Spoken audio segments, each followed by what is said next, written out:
sabi nga, magsalita tayo na nagbibigay ng pagtitibay sa iba. Huwag nating hayaan na lalabas sa ating bibig na ikakasira ng katao, no?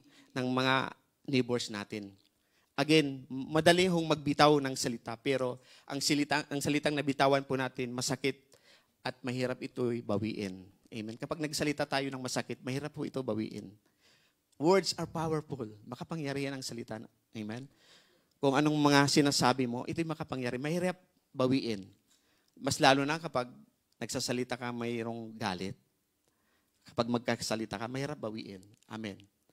Sabi nga, a few words spoken and anger can destroy relationship that took years to build. Tama? Ang mga salitang, mga maliliit lang na may kasamang galit, nagdi-destroy ito ng relationship. Amen? That took years to build. Mahirap ibalik. Amen? 20 years magkaibigan, dahil lang sa hindi nagbayad ng utang, nagkahiwalay. Dahil sa mga pananalita. Amen?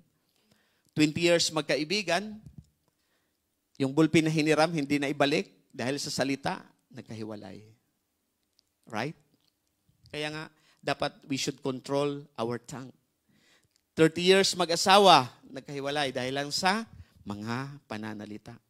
That's why very important that we need magbantay palagi sa mga sasabihin natin. Amen. We should speak in a way that build others up. Dapat magsalita tayo ng nakaka-build ng isa tao, nagpapatibay sa iba, nagpapatibay sa tao. Huwag natin hayaan na lalabas sa ating bibig yung nakakasira sa pagkatao. Amen. Maliwanag po ba? Sabi nga, if you cannot say something nice, don't say anything. Kung wala ka naman daw sasabihin na maganda, huwag ka na magsalita. Right? Amen. Hallelujah. Sabi nga, the more you talk, the more you sin. Less talk, less mistake.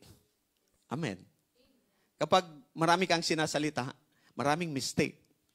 Kapag pag kunti lang sinasabi mo, kunti lang din ang mali. Pero pag hindi ka magsalita, walang mali. Amen? Praise God. So, if you cannot see something nice, don't see anything, no? Kung wala ka namang sasabihin ng hindi maganda, huwag mo nang ibuka yung bibig mo ng hindi maganda. Amen. A person with integrity does good to others, gumagawa ng kabutihan sa kapwa.